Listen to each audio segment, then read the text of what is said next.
Sevgili Onur Akay'la huzurlarınızdayız. Magazin dünyasında yaşanan en son gelişmeleri Onur Akay'la, ünlü sanatçı ve magazin yazarı Onur Akay'la birlikte yorumlayacağız. Sevgili Onur Akay, hoş geldin, hoş geldin, sefalar getirdin. Hoş bulduk Bilal abicim. Yine Bilal Özcan TV'de olmak çok güzel. Ben de herkesi çok özledim. Bazı sahne programları nedeniyle birkaç gündür yayın yapamadık. Ee, Öyle bir alışmışız ki Bilal abicim bende de büyük bir eksiklik oluyor. Çok seviyorum Bilal Özcan TV'de olmayı, seninle canlı yayın yapmayı, magazini değerlendirmeyi. Eksik olma. İzleyenler de seni çok özlüyorlar. Mesela Çiğdem, Aslan, Argun, Onur abi seni o kadar özledim ki diye mesaj yazdı yayın başlamadan daha. Hepsi seni çok seviyor, bütün izleyenler. Çok teşekkür ederim. Ben de onları çok seviyorum. Hepsini çok özledim. Yine böyle hepsini sevindirecek güzel haberlerim var. Çok hoş, çok güzel. Peki Fahri Evcen'le başlayalım mı? Başlayalım tabii. Burak Özçivit'in eşi oyuncu Fahri Evcen Evet. yeni bir dizi projesi var ama daha gerçekleşmedi. Yazın duyurulmuştu. Fahri Evcen bir dizi projesinde olacak. Onun etrafında kast hazırlanıyor diye. Ama o duyurudan sonra henüz bir gelişme olmadı. Belki de hazırlıklar sürüyor. Başlaması için çekimler herhalde yeni seneye bırakıldı. Böyle bir şey söz konusu olabilir. Fahri Evcen Leyli'yi havada gördüm. O da Hande Erçel gibi çok para kazandığı bir yurt dışı işine gitti. Bir İsviçre... Bak Özçivit yani. Evet, Tansu Çiller'in eşi de soyadını almıştı ya birdenbire. evet, evet, evet, evet. Ama Burak Özçivit'in başarısı yani Fahriye Evcen uzun süre Evet. onunla oynuyor. Reklam projeleriyle Türkiye'de görülüyor. E, O şöhret o büyük şöhret, Burak'ın en son oynadığı dizilerin başarısı, Arap ülkelerinde sevilmesi de Fahriye Evcen'e bu yüksek ücreti getirdi. Yani 800 bin dolar diyorlar değil mi? 28 Doğru, milyon doğru. Bir TL. yazdı bugün. Evet, 800 bin dolar diye yazdı. Önemli bir rakam, çok önemli bir rakam. Çok çok yani artık neredeyse sezonluk kazançlarına denk oldu bu reklam ücretleri. Ee, Dizilerinden, projelerinden çok reklam filmlerinden aldıkları ücretleri konuşur olduk magazinde yani. Çok çok değişti. Bu önemli de güzel de bir şey. Global olma yolunda yani global tüm dünyanın yüzü olacak diye bir iddia var ama bilmiyorum ki acaba bu iddia mı o markanın tüm dünya yüzü olacak diyorlar değil mi? Şöyle, şimdi bu gece Abu Dhabi'de düzenlenecek olan bu e, davete çok görkemli bir davet. Zaten bu saat markası da e, biz şimdi reklam olmasın diye söylemiyoruz burada. Dünyanın en lüks saatlerinden biri yani mücevher taşlar var Evet, evet. her modelin üzerinde. Bu saatin 2026 modelini tanıtıyorlar bu gece orada tanıtmak için kendi mankenleri var ama dünyanın her yerinden de ülkelerin ünlülerini davet ettiler. Tabii bu davet söz gelimi davet aslında parayla insanlar para alıyorlar. Fahri Evcen de dediğin gibi önemli bir para aldı o davete gitmek için, oraya katılmak için. Bir iş bu, bir işbirliği. Orada şu yapacağı şu, davete katılacak. Çok önemli bu firma için ve o davete o firmanın saatini, mücevherini takarak katılacak. O gece boyunca çekilecek bütün fotoğraflar dünyaya servis edilecek. O fotoğraflarda o saatler, mücevherler gözükecek ünlülerin kollarında. Belki reklam kataloğuna da broşürüne de anlaşmada belki fotoğraf çekimi yapılacak diye varsa madde o da işte bir iki gün daha kalırlar orada. Stüdyolarda bu çekimler de tamamlanır. Ama ne olursa olsun en fazla 2 günlük, taş çatlasa 3 günlük bir çalışma. Belki de sadece bu geceyi kapsıyor. Çok güzel para. dediğin gibi Çok yani çok yüksek. evet, Lüks marka elçiliği çağı başlamış yani Bilal abicim, değil mi? tabii, tabii, tabii. Evet yani senaryodan çok, şimdi Hande Erçel aklıma geliyor. Artık böyle senaryodan çok doğru markalarla anlaşmak dan geçiyor demek ki bu karlı yatırım oyuncular için. Acaba e, 1 milyon dolarlık imzayı kim atacak bakalım? 800 bin dolar olduğuna göre 1 milyon dolarlık imzayı da Afra Saraçoğlu atması gerekir. Hakkı artık. Hakkı Afra Saraçoğlu atar, Mert Ramazan Demir atar, O da olur. o da Tabii olur. tabii. Şimdi bayanları konuşuyoruz diye onu söyledim. Evet, Hande Erçel, yani o bile artık atar. Yani diziden önemli olan yüz artık. E, Yani yüzleriyle bu markalara hayat veriyorlar. İşte insanlara sevdiriyorlar. Ve de Mert Ramazan Demir'le Afra Sarıçoğlu'nun da oynadıkları reklamlar çok büyük başarılı olduğunu duyuyorum ben. çok, çok. Baksana Afra Saraçoğlu kaçıncı sezon? Dördüncü sezon galiba. E, Tabii. giyim firmasıyla devam ediyor. Evet. Mert Ramazan Demir'in de şampuanla öyle. Ya ikisi de çok başarılılar reklamlarda. Şimdi tabii burada Onur Akay her ne kadar dediğin çok doğru. Yani bir yurt dışına böyle bir tanıtıma gidince bir sezonluk neredeyse kazançlarını elde ediyorlar. Dizilerden bir sezonda kazanacakları parayı 2-3 günde elde ediyorlar. Oraya gidişleri zaten first class.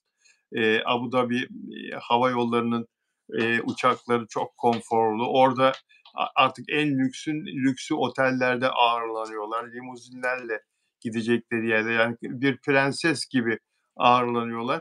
E, Fakat dizilerde oynayıp o set yorgunluğunu yaşayıp diziyle başarılı olmanın getirisi çok daha başka oyuncular için. Yani mesela Hande Erçel böyle bir etkinliğe katılıyor diyelim ki Dubai'de çok katıldı. İyi de para aldı geldi. Bir diziden sezon boyunca alacağı parayı bir gecede iki gecede alıyor. Fakat burada o hazzı yaşaması, dizinin her hafta alkışlanması, milyonlarca hayranın onu hayranlıkla ilgili izlemesi televizyonda ve ertesi gün medyada, sosyal medyada ve insanların kahvaltı sofralarında, yemek sofralarında onu konuşmaları, onun dizisini konuşmaları. Tabii. Hande Erçel bunu hiç yaşayamadı hemen hemen. Çünkü her oynadığı dizi ne yazık ki başarısız oluyor. Ama Afra Evet. Kılıçoğlu, Serenay Sarıkaya, işte Tuğba Büyüküstün, Beren Saat bunlar çok yaşadılar. Bunun hazzı bir başka değil mi? Ne dersin? Tabii tabii, çok önemli bir şey o yani. Çünkü mesela Fahriye Evcen de aynı şekilde 20 sene olacak neredeyse. Efsane dizi yani Yaprak Dökümü, Çalı Kuşu gibi projelerle Çok Türk doğru. halkının kalbinde taht kurdu Bilal abicim. Asil ve zarafetiyle aslında ön plana çıkan bir profil de çizdi Fahriye Evcen. Aynı Hande Erçel'de de o var görünümünde. Dizileri tutmasa da, böyle reyting sorunları yaşasa da, oyunculukla ilgili problemleri olsa da yine de işte bu tür markalar herhalde böyle soylu, zarif, imajın aslında gücü diyebiliriz, değil mi? Şıklık ve zarafet parayı getiriyor bence. O O kadar güzel, zarafet. o kadar güzel bir şeye temas ettin ki, o kadar doğru bir noktaya temas ettin ki sevgili Onur Akay. İşte bunun için seninle program yapmak çok keyifli. Hep nokta atışı yapıyorsun. Şimdi Hande Erçel'in oyunculuğu zayıf deniyor ya, oyunculuğu zayıf. Oyuncu olarak Türkiye'de öne çık Evet, bir kişi ve yani oyun gücü olmayan bir insan ve oyunculuğuyla bir başarısı yok gibi. Sen Çal Kapımı dışında Kerem Bürsin'le oynadığı evet. oydu değil mi? Başka bir Aynen, tabii, başka bir başarısı yok gibi. Ama baksana ne biçim teklifler alıyor. Biraz sonra konuşacağız tabii. yeni işini de ve sürekli teklifler alıyor. Yani e, mesleğindeki başarısı kriter olmuyor değil. Fahri Evcen de öyle. Fahri Evcen 8 senedir 7 senedir dizi çekmiyor ama işte bak çok büyük bir paraya Abu Dhabi'den iş aldı, gitti, kazandı parayı. Çok haklısın. Çok O haklısın. profil işte çok önemli Bilal abicim. Markalar kişiyle değil o profille anlaşıyor. O güzel yüzü satın alıyor işte. Onlar da onları temsil ediyorlar. Asalet, güvenilirlik getiriyor markaya. Bu değerler için o büyük paralar veriliyor yani. Yoksa başka bir şekilde olması imkansız. Birçok oyuncumuz var.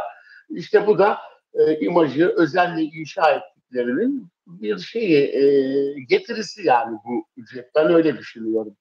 Evet, işte bunun için özel hayatlarını gizli yaşıyorlar. Bunun için Aynen öyle. yanlış anlaşılmasın. Burada şu oyuncu bu oyuncu için konuşmuyorum. Genel. En şehvetli gecelerde yine onlar olabiliyorlar. Kadındır, erkektir çünkü insandır. Ama şununla şunu yaptı, bununla şunu yaptı filan asla konuşulmuyorlar, istemiyorlar, yazılmıyor, çizilmiyor.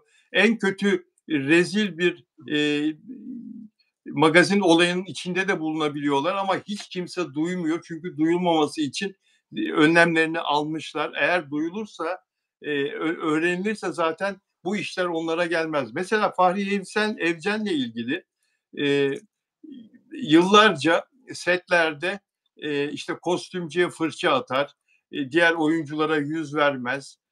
Kafede Kaprisli, Kafede yaşlı bir kadını azarlamıştı, para isteyen dilenci kadını gibi böyle haberler çıktı.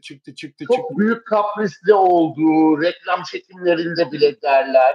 Evet, evet ama bunların hep üstü kapandı. Hiç arkası gelmedi. Üstü kapandı. Bir şekilde örtüldü ve işte Fahri Evcen'in o tarafları hiç konuşulmadı. Ev hanımlığı, Burak Özçivit'le çok iyi bir aile oldukları, Aile değil mi? Onun da payı var şimdi bu aldığı çok işte. var.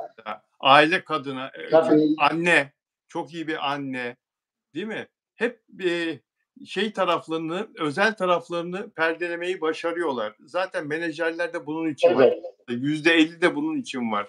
Ünlülerin Tabii menajeri. işte Hande Erçel de, Afra Saraçoğlu da, Mert Ramazan Demir de ablaları olan Fahriye Evcen'in bu aile yapısını ve Kıvanç Tatlıtuğ'un aile yapısını örnek almalı diye düşünüyorum Bilal abicim ben.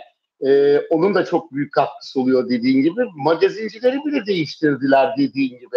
Artık yazmıyorlar dedi. Kim kiminle nereden çok oyuncuların kariyer stratejilerini işte nasıl söyleyeyim pazarlama hamlelerini burada birlikte analiz eder olduk. Herkes onları konuşur oldu. Diğer magazin yorumcuları da. Bu da işte ajanslarının veya da yapım firmalarının diyeyim aslında stratejileri, kariyer plan yani uzun vadeli kariyer planlamalarının getirileri bence.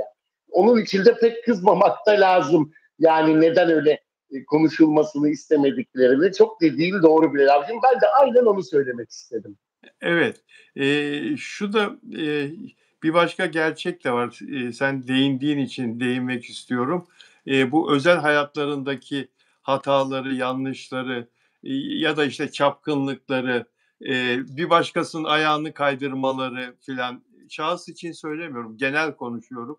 Eee, Yani uygunsuz davranışları, toplumun tepkisini çekecek davranışları ne yazık ki haber olmuyor. Bunun sebebi aslında hem ajanslarının, menajerlerinin çok iyi çalışması hem de gazetecilerin, muhabir arkadaşların işlerini bu anlamda artık eskisi gibi yapmamaları, işin bu tarafını, gazeteciliği unutmaları, daha ziyade masa başı habercilik, bir de ünlüyle kanka, ünlüyle arkadaş. Abi nasılsın, iyi misin abicim? Abicim be, ablacım be. Hande nasılsın, iyi misin? Hande Erçel'le karşılaştık. Hande'nin canına minnet. O muhabiri kafalamış oluyor. O muhabire iki üç Tabii, her gördüğünde iki üç nasılsın hatını soruyor, gülücük atıyor. O muhabir Hande'nin aleyhinde hiçbir zaman bir şey götürmez müdürüne, şefine, haber götürmez.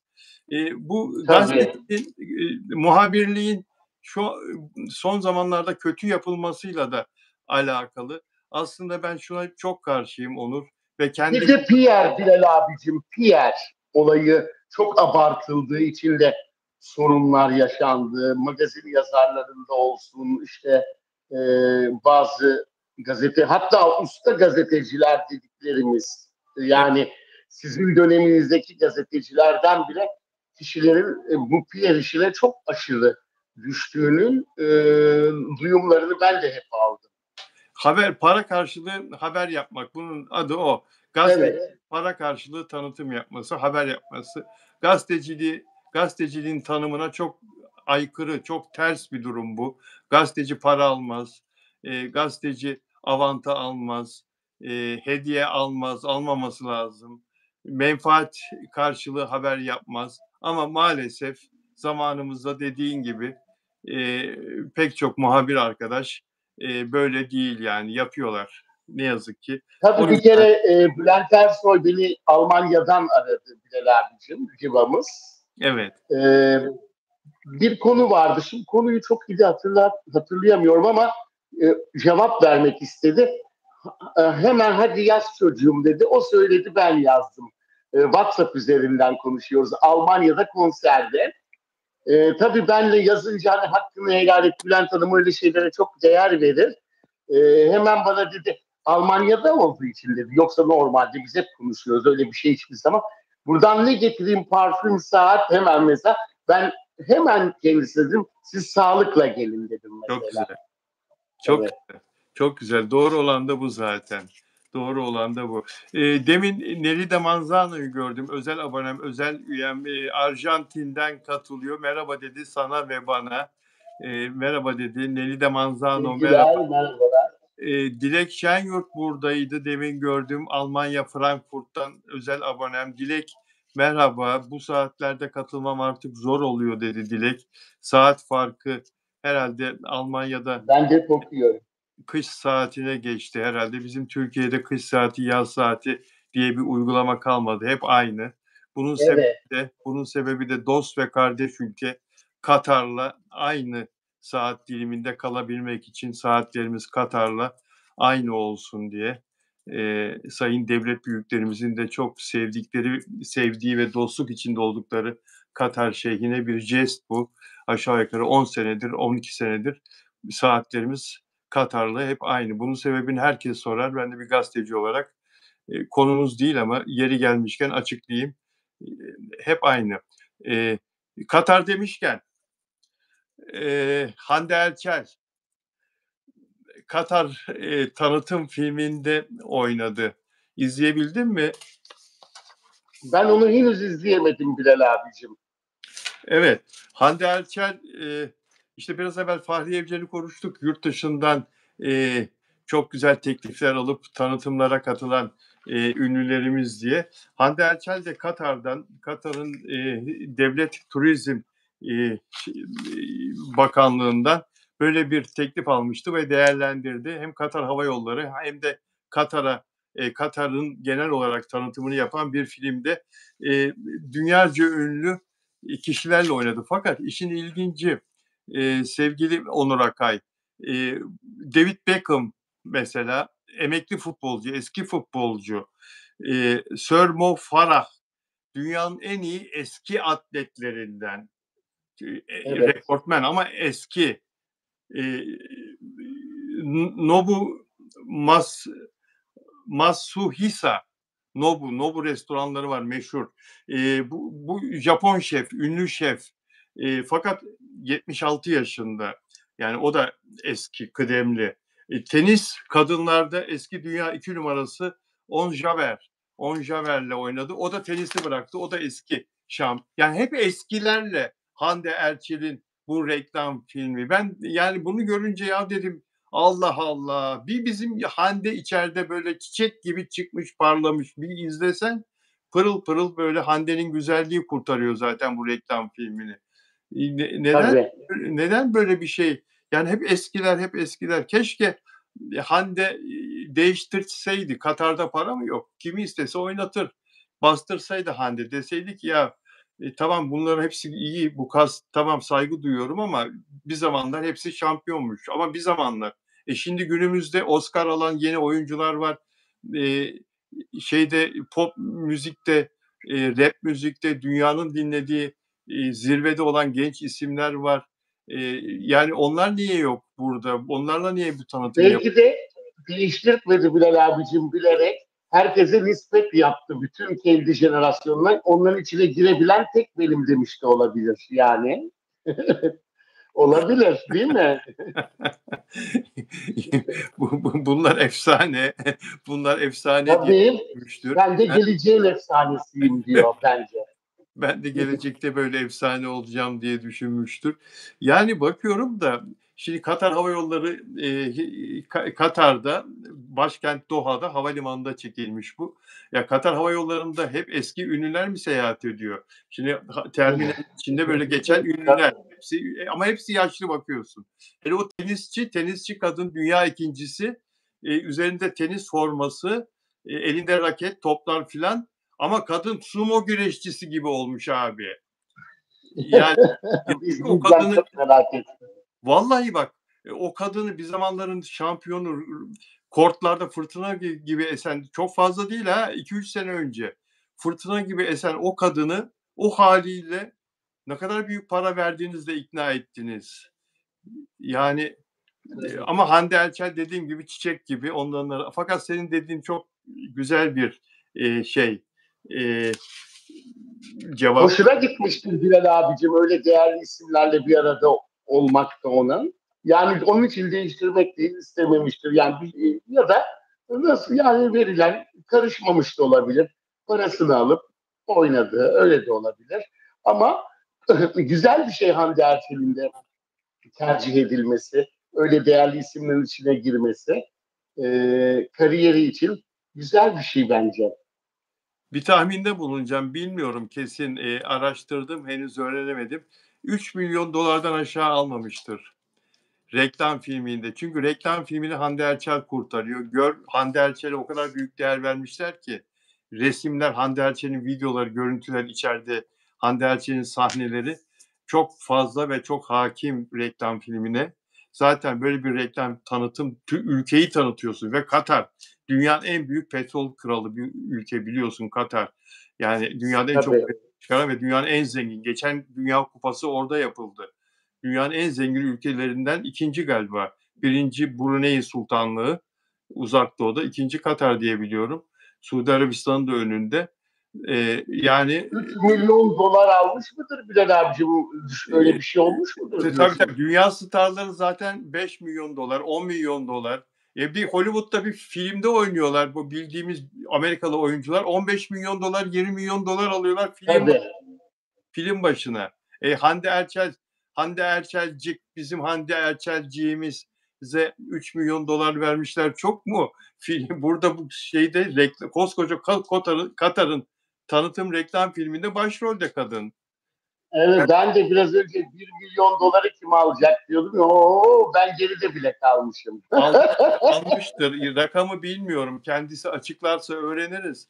Açıklar. Burada çünkü vergi mecburiyeti yok. Burada sadece var, gelir vergisi ödüyor. KDV ödemiyor. Tabii. Türkiye'de gelir vergisi ödüyor yurt dışında kazandığı zaman. Bilmiyorum, açıklar mı? Kendi bilir ama bizim maliye Yani açıklamasa da Bilal Özcan bulur bence. yani buluruz tabii, buluruz. Böyle bir enteresan konu, seyircilerle ve seninle de paylaşmak istedim. Tabii ki bize hep Afra Saraçoğlu, Mert Ramazan Demir'i merak ediyorlar. Sen olunca yayında özellikle hep aşağıda soruyorlar. O konuda Onur Akay'ın bir söyleyeceği enteresan bir şey var arkadaşlar. Lütfen yayının biraz bekleyin, ileriki dakikalarında. Onur Akay yılbaşı için sanatçıların aldıkları ücretleri duyabildin mi? Okuyayım mı sana? Evet bazılarını duyuyorum. Bir 15-20 gün önceden böyle de belli olmaya başladı diyorlardı magazinlerde. Evet, Şimdi bir daha fazla da belli olmuştur. Birkaç isim belli oluyordu zaten. evet, evet. Mesela Hadise 2 işe gidecekmiş. Yılbaşı gecesi 31 Aralık'ta 20 milyon lira alacakmış. 20 milyon lira 500 bin dolar yapıyor. Yurt dışından bizi izleyenler için söylüyorum. Ebru Gündeş Antalya'da yılbaşı gecesi bir işe gidiyor. 10 milyon lira alacakmış. 250 bin dolar. Sibel Can 8 milyon lira. Ajda Pekkan, Kenan Doğulu ve Yıldız Tilbe, onlar da yılbaşı gecesi ayrı ayrı çalışacaklar ve üçünün de tesadüf alacağı ücret 7'şer milyon lira. Sen yıllardır sahnelerdesin. Ne diyorsun? Bu ücretler var mı gerçekten? Şimdi Bilal abicim, bir A grubu diye bir şey vardır. Hem sazda olsun hem ses sanatçılarında olsun. Oyuncularda da tabii öyle. A grubu olan kişiler e, yani iki işe gidecek, 20 milyon alacak 10 milyon demek ki bir işten. E, evet, yılbaşı için normal. Çünkü yılbaşı hep iki katı olur Bilal abicim. Evet. Biraz abartıyorlar da bazı ücretleri. Özellikle Kıbrıs'ta sahne alanlar abartıyor. Bazı sebeplerle de abartıyorlar. Onlar da işte duyuyorum ben. Ama yılbaşı her zaman için iki katıdır. Fakat tabii bunun içinde saz var, e, menajerlik var, kostümü, gideri, masrafı, ne bileyim işte yılbaşının tesisat, müzik tesisatı, bir sürü, yani kendisine kalacak ücret hemen hemen 10 milyon alan kişinin kendisine kalacak ücret 6 milyon civarıdır. Çok doğru söylüyorsun. Civarıdır.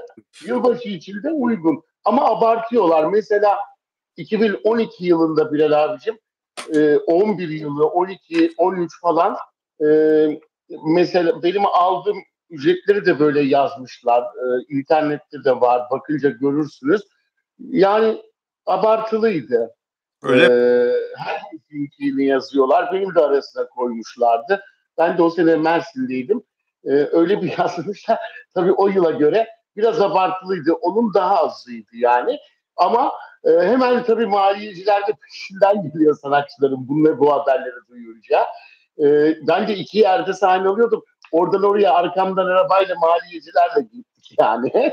Aha, Onun için peşinden geldi. e, bu haberlerin öyle bir etkisi de var. Güzel de bir şey. E, vergiden kaçmamak lazım hiçbir zaman, yani. Ama e, biraz abartı da oluyor Bilal abicim. Fakat diğer sahne programlarındaki abartı her zaman var ama yılbaşı farklı. Herkes iki katı alır. Mesela sürekli sahneye çıkarlardı eskiden, hatırlarsınız. Her gece sahne olurdu. Eski yıllar farklıydı. Kadınlar matinesi, her gece sahne. Yılbaşı gelince de Fahrettin Aslan iki yömye verirmiş mesela. Yani Evet. bir gecede mesela 1.000 lira alıyorsa diyelim Muazzez Abacı, o yılbaşında 2.000 lira alırmış.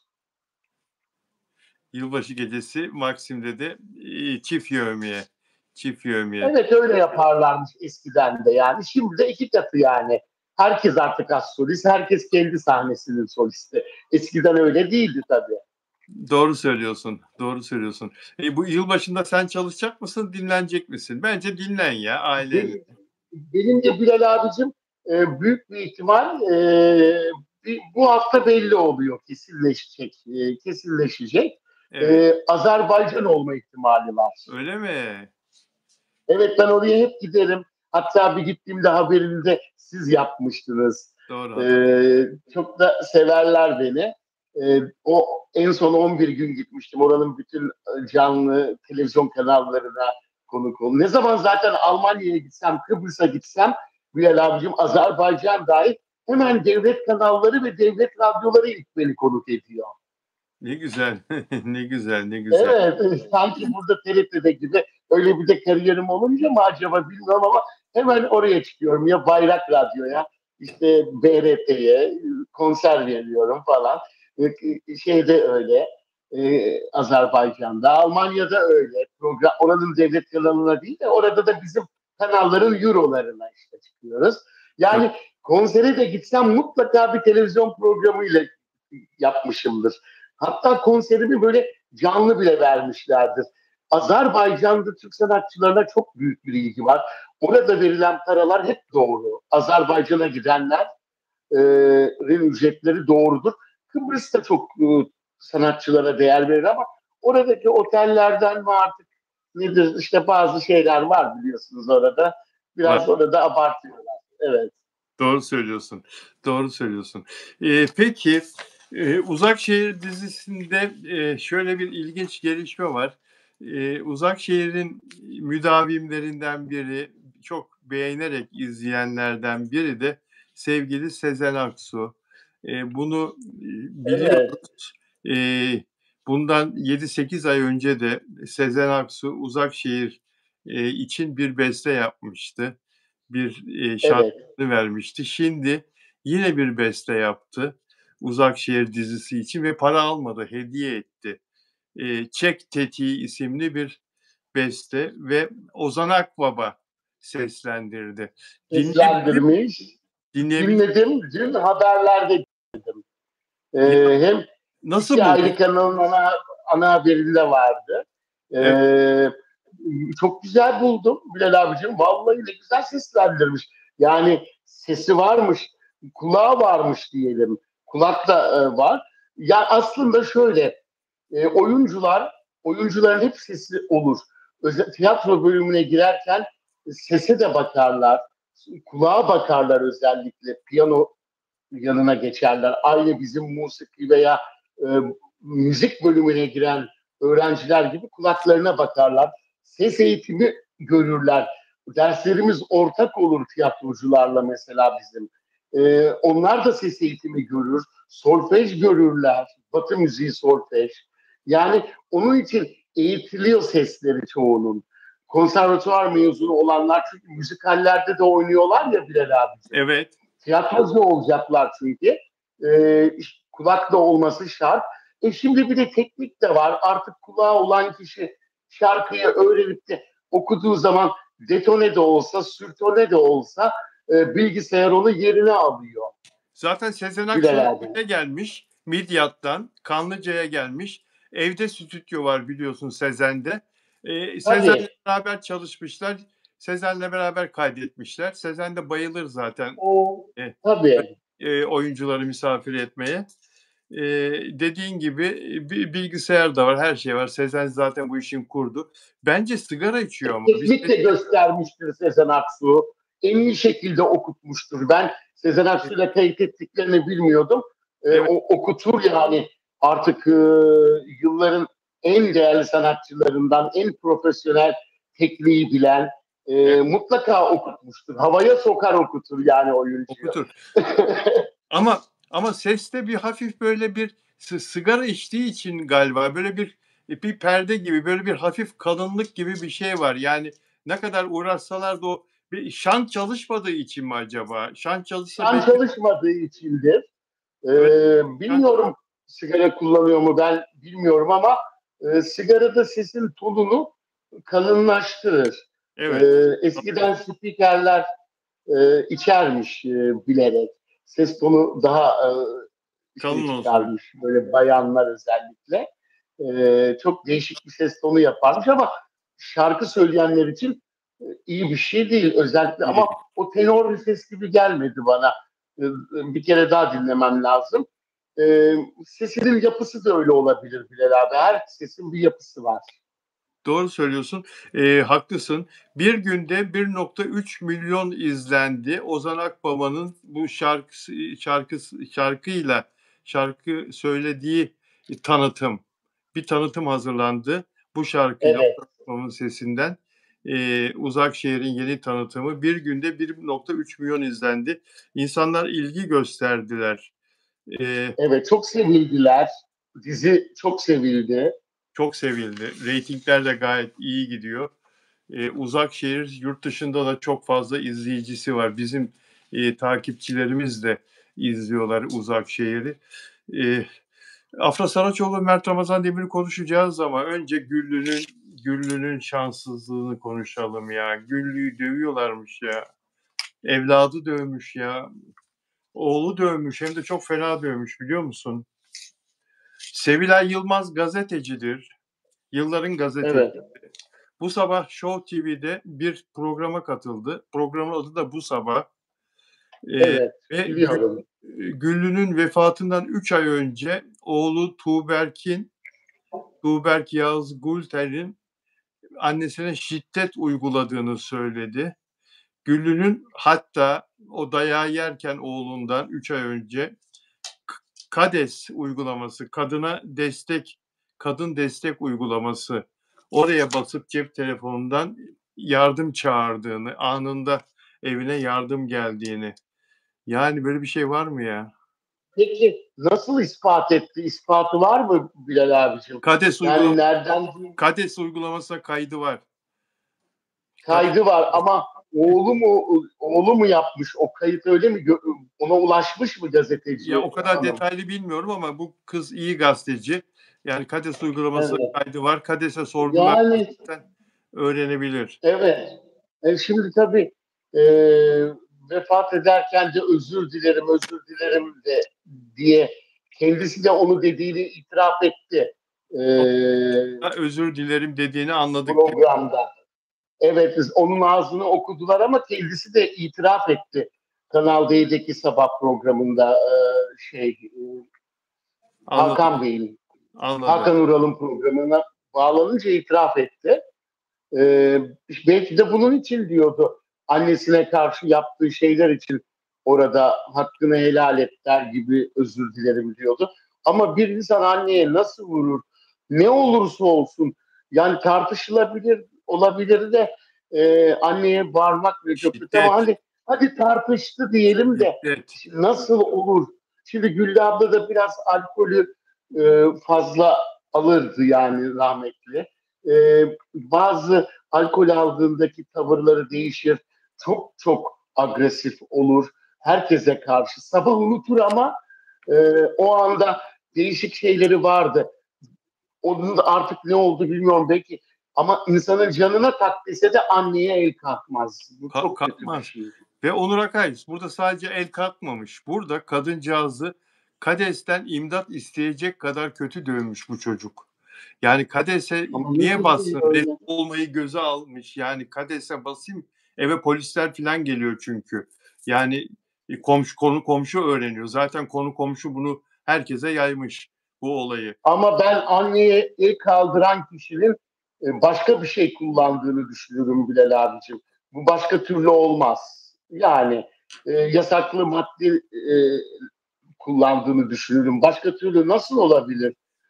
Bugüne kadar da anneye el kaldıran ya da annesini öldüren Allah korusun işte birçok şey haberlerde duyduk. Hepsinde de öyle şeyler çıktı yani. Ve bu çocuk İstanbul'da yaşıyor. Herhalde bu kavga olayından sonra Güllü hiç bununla konuşmadı. Zaten arada 3 ay var. Bu Görmemiş. annesine kendisini ifade edemedi. Onun için tabutun başında özür diledi Tabii herhalde diye düşünüyorum. söyledi zaten canlı yayında. Ona böyle sarılmayalı 3 ay oldu. O civarlarda görüşmemiş. Aynen. Aslında İstanbul'a programa gittiğinde onun evinde kalırmış.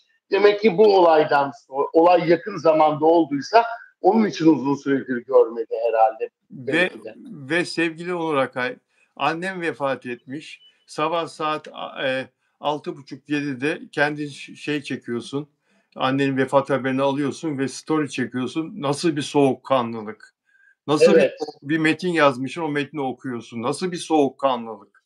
Yani bir mahallede birisi, bir kadın ölmüş, annen ölmüş. Bu çocuğun okuması, açıklaması hiçbir fark yok. Hiçbir fark. Ya insan annesi öldüğü zaman o kadar soğukkanlı ve yeni olay daha bir iki saatlik olay öğrenili. Öyle soğukkanlı kalabilir miyim? Yani bunlarda bir şey Çok var. ilginç. Var bir Çok şey var. ilginç. Zaten kız da kabul etmiş şeyi WhatsApp mesajlarını. Ölsün istiyormuş kızdığı zaman ölsün yazmış yani Bilal abici. Ben kesinlikle Ferdi Bey'e kızıyordum ama benim bile kafam karıştı. Yani Ferdi Bey'e şöyle kızıyordum öyle hani neden acaba bir annenin çocuklarını suçluyor falan diye. Ama insanın kafası karışıyor fakat yine de ben kızın öldürdüğünü düşünmüyorum. Yani göreceğiz tabii zaman ne gösterecek. Tutuklardı savcı diye düşünüyorum ama bilmiyorum Bilal abicim. Biz seninle bugün gündüz konuşurken sen dedin belki de hani görmek için mi serbest bıraktın? Yani bir şeyleri böyle incelemek için olabilir de yani. Zaten sürekli takip altında olduklarını zannediyorum. Her şeyleri inceleniyor. Sürekli telefonlar dinlenir. Böyle durumlarda genelde öyle çalışır polis. Yani Evet. bizler Ama bırakır, çok üzücü, bırakır. Biz çok. kimlerle ilişkide, kimlerle şeyde temasta, HGS kayıtları nerede devreye giriyor, nerede teması yani bir takip edilir uzun süre. Ondan sonra ne yapılacaksa yapılır polis tarafından. Ama E, mirası da yok. Neden annesini öldürmek istesin? onu Kızına bilemeyiz. Onu bilemeyiz Onur Akay. Mirası yok gibi söylüyor. Çocuklar da annemin parası yoktu diyor ama hiç onu bilemeyiz. Yani sadece o ev var yani. Onlar oraya beyan edilmiş. Ben duydum. Sadece annesinin evi var. Bütün hepsi incelenmiş. yani Bankada çok az bir para varmış. bir şey var ama bu çocukları anneden nefret ettiren bir şey var. Yani bir nefret Alkol yani e, ama yıllardır. kendileri de içiyor.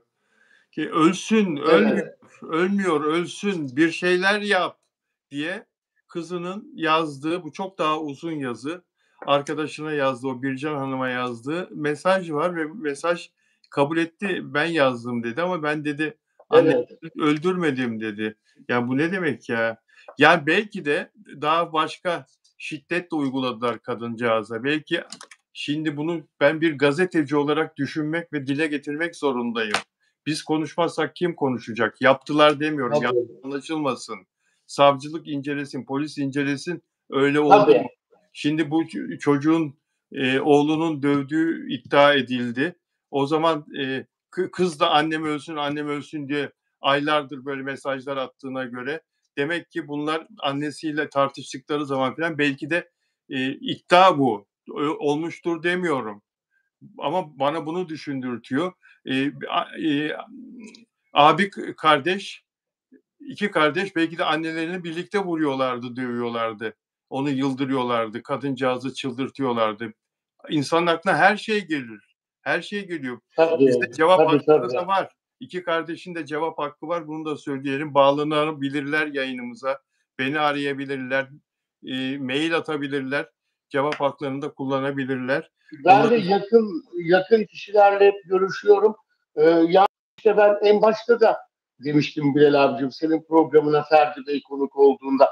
Tabii incelensin, insanın kafası karışıyor. Ama işte ben hep en başından beri söylemiştim denge problemi.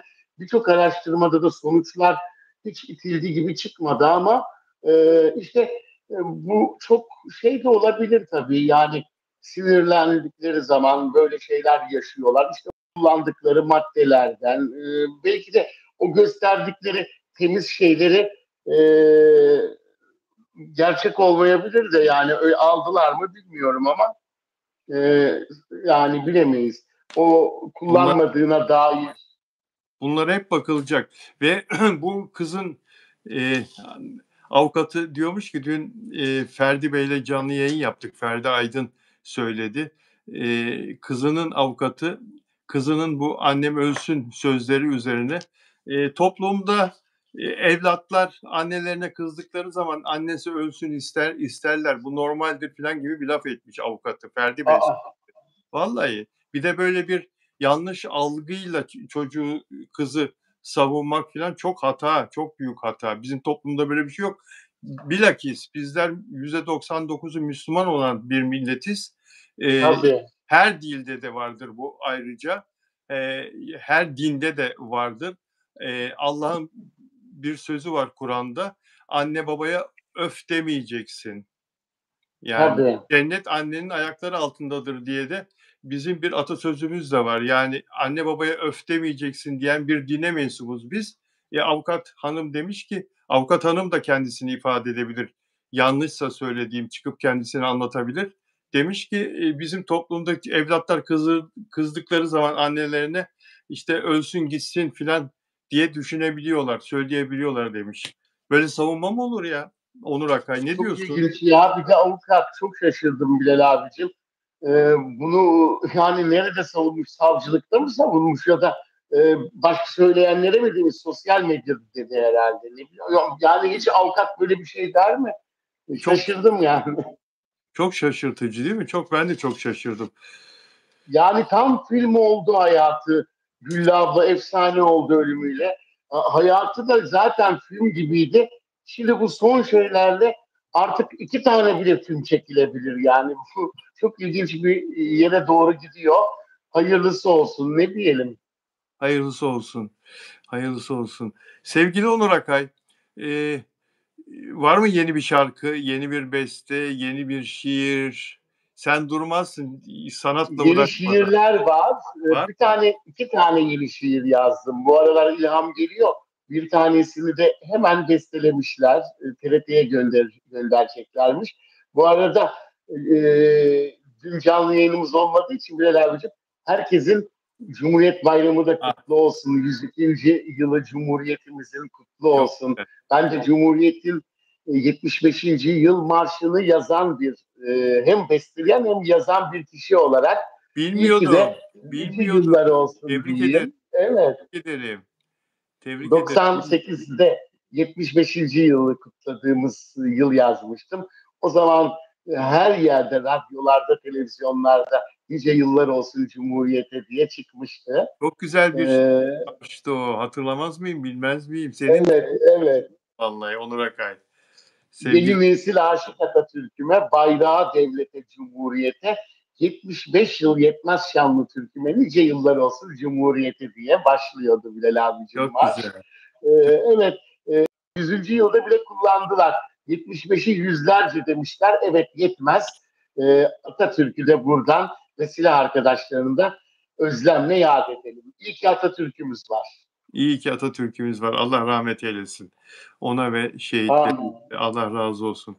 Evet, Afra Saraçoğlu ve Mert Ramazan Demir konusunda antilerin bütün engellemelerine rağmen Afra'yı ve Mert'i sevenler ve Afram'ı sevenler onları Evet. desteklemeye devam ediyor. E, ve Abi dizisi de başlıyor galiba. Eli kulağında. Ha? Şimdi Evet, evet. Serkay Tütüncü de Sete çıkmak üzere Bilal abicim. Sete çıkıyor. Her haftaya çıkacak sete. haftaya çıkacak değil mi? Evet, evet. Benim duyumum o yönde. Okuma provaları hepsi bitmiş. İşte hazırlanmış. Gerekli şeyler yapılmış. Şimdi sete çıkıyor. Çekimler başlıyor. Hadi bakalım. Ee, Mert'in de okuma provaları başlamış. Başlamak üzereymiş. Ya da başladı. Birkaç gün önce duydum çünkü ben. Onun da dizisinin e, senaryosuyla ilgili de bazı şeyler de yapılacakmış ama bazı şeyleri de değerlendiriyorlarmış. Yani ikisi de ayrı ayrı baya baya çalışıyorlar projeleri üstünde. Çok güzel ya. İkisi de birlikte Evet, ekrana gelecek. İkisi de ekrana gelecekler. Bir de dizide de Afra Saraçoğlu'nun dizisinde de e, Yalı Çapkını'ndaki babası rolünde oynayan oyuncu da diziye dahil olmuş. Ve de Bilal abi konuşmuştuk ya seninle, hani evet, senaryo değişiyor demiştik. İşte Kenan İmirzalıoğlu ile yaş farklı konu olmuştu. Ondan dolayı biraz gecikme oldu zaten senaryo değişikliği. İşte zaten Afra Saraçoğlu da demişti hani böyle çok çift çifte olmayacak falan demişti. Ama siz demiştiniz reyting almaz o dizi, reyting sorunu yaşar, aşk olması lazım, aşk, ayrılık, bunlar çok önemli dizinin reytingleri için. En önemli dinamikleri. Ondan dolayı da herhalde senaryoyu yine de böyle değiştirdiler. Bilal Özcan TV çok takip ediliyor. Herhalde Kenan İmirzalıoğlu Afra Saraçoğlu'na aşık olacak. Afra başkasına. Çok değişik bir şey bizi bekliyormuş. Şimdi bence tabii tam olarak söylediğim doğru olmayabilir ama e, duyduğum kadarıyla tahmin gibi ben de yapıyorum. Ama çok değişik bir üçgen olacak dizide. Göreceğiz işte, bakalım başlasın. Yakın vallahi zamanda başlar. o İki sezon. üçgenin bir ucu da Afra Saraçoğlu diyorsun ve Afra Saraçoğlu harika oynar. Tam Afra Saraçoğlu'na göre. Aman aman aman aman aman. Değil Yeter ki mi? yeter ki Mert Ramazan Demir'in dizisiyle aynı gece olmasın. Hangisini seyredeceğiz? Biz şaşırırız. Ya Şaşırırız. herhalde aynı güne koyacaklar gibi. Yapma. Aynı Afra güne Saraçoğlu dizisi önce başlayacak ama daha sonra e, onu aynı güne koyacaklarmış diye ben bir duyum aldım. İşte o kötü. aynı güne Ne koyma. yapacağız artık? Bir hafta Afra'yı izleriz, bir hafta Mert'i, öbürünü YouTube'da. Ya hafta 7 gün ya. Aynı güne koymasınlar ya. Aynı. İnşallah ama e, bakalım neye rakip olarak koyacaklar, hangi güne? Boş günlere ikisini mi koyacaklar? Gerçi aynı yapım şirketi olduğu için dizilerine harcamak istemeyeceğini de düşünüyorum. Belki de ayrı güne de koyabilirler. Yani ben aynı gün olacağını duydum, biraz da sağlam bir kaynak ama e, ben aslında yapımcı olsam ikisi de benim dizim. Niye ikisini çakıştırayım ki? Başka reytingli diziyle çakıştırsın, değil mi? Doğru. Doğru söylüyorsun. Ve Diren Polatoğulları, Afra Saraçoğlu'nun Yalı Çapkın'da babası.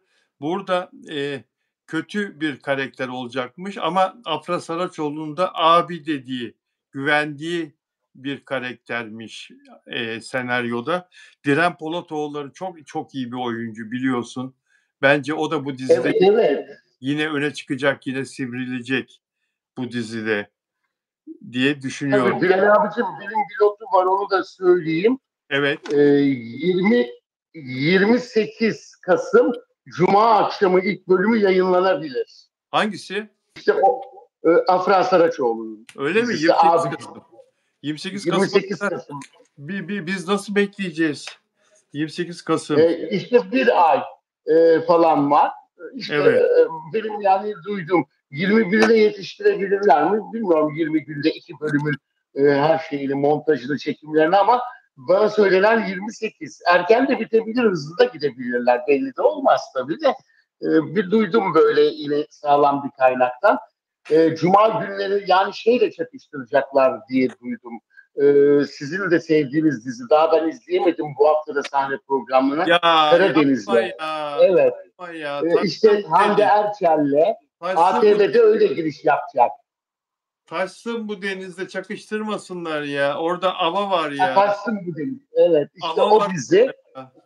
Ava Hande benim. Erçel Kızılcık Şerbeti oraya sokacak ATV sanırım. Ava Eleni, bu Yunanlı'yı oynayan Eleni, Doktor Eleni 20 yaşında doktor oldu.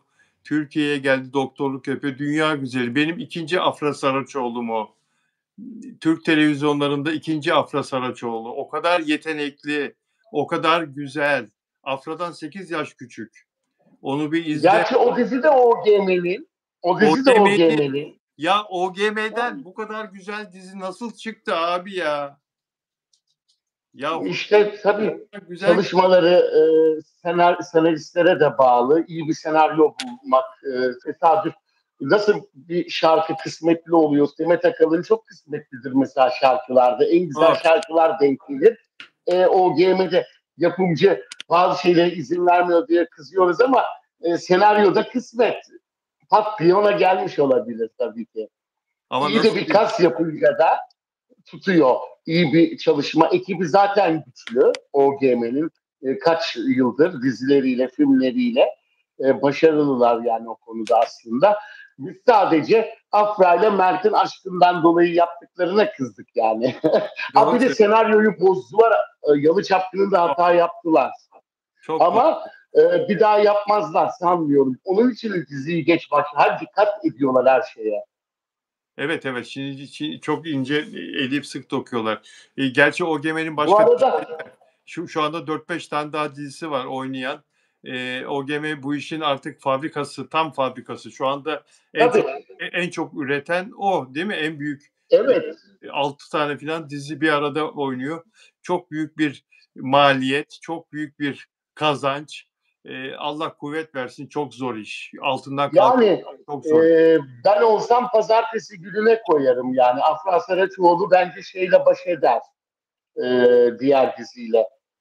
Çok tutan He, ismi Uzak Şehir'le baş eder bence. uzak şehirle. E, evet. Ben olsam ya Mert'in dizisini ya da Afran dizisini pazartesiye koyarım. Diğer günlere Cuma'ya koymam yani. Orada da kendi dizisi var. Yine de belli olmaz. Benim duyduğum kaynak OGM'nin içinden değil, yakın. Yani değişebilir her şey. Öyle kesin bir tarih verdiğim şeyler kesin değil yani Bilal abicim, ama şu kesin, bu kadar çalışmanın içinde akşamları buluşuyorlar.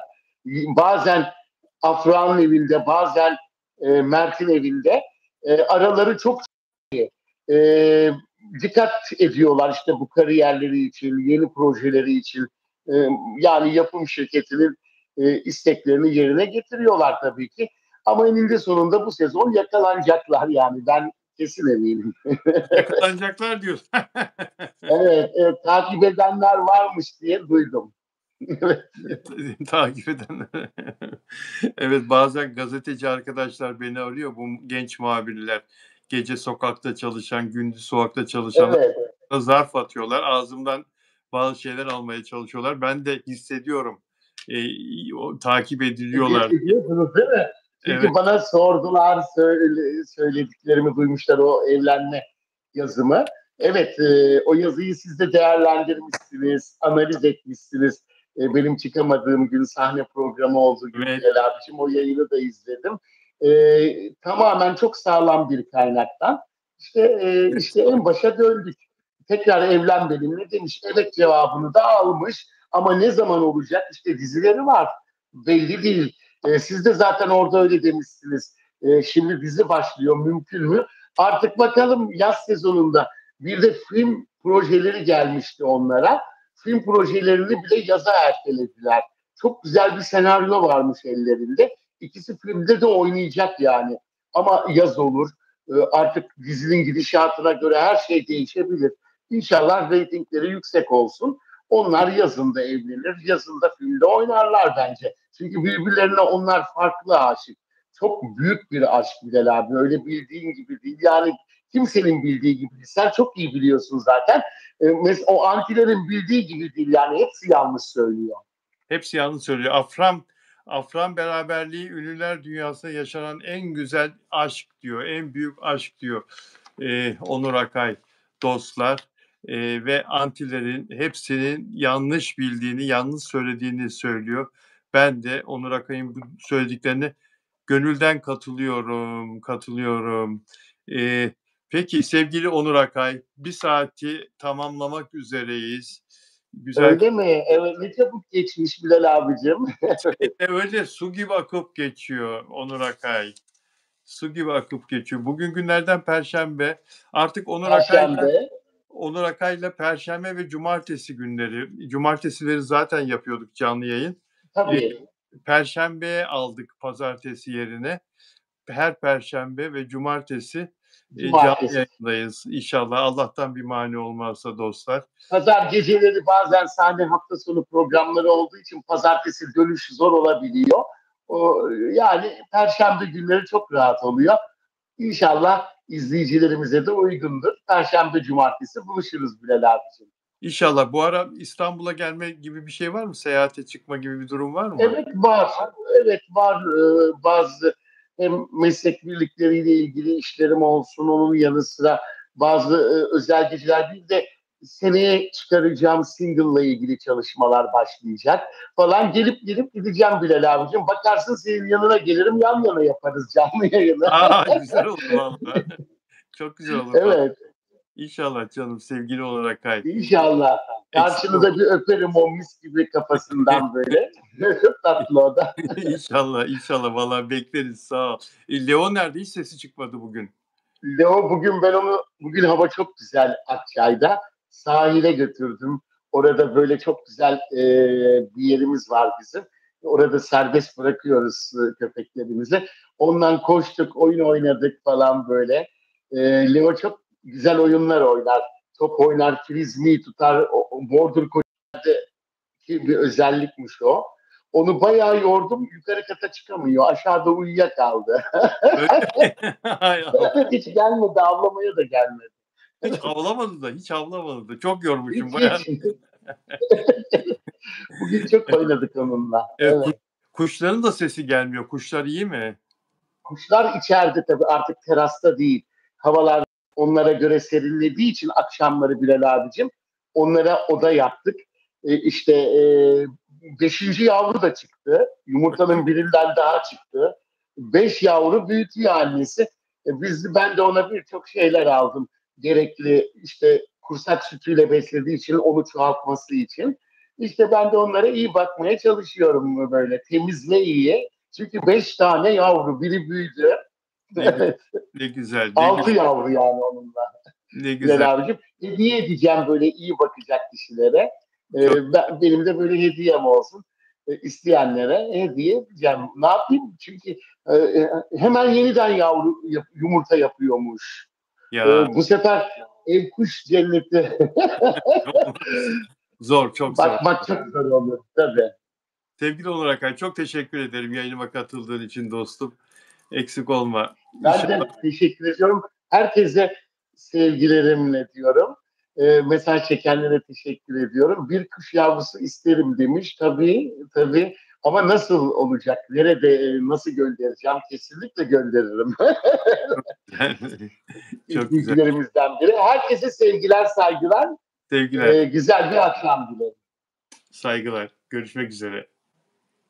Değerli dostlar, Onur Akay'la bir yayınımız daha sona erdi. Bizi izlediğiniz için çok teşekkür ederiz. Yarın günlerden cuma, yarın sevgili astroloji prensesiyle İpek Can Bulat'la huzurlarınızda olacağız. Görüşmek üzere. Sağ olun, sevgiler.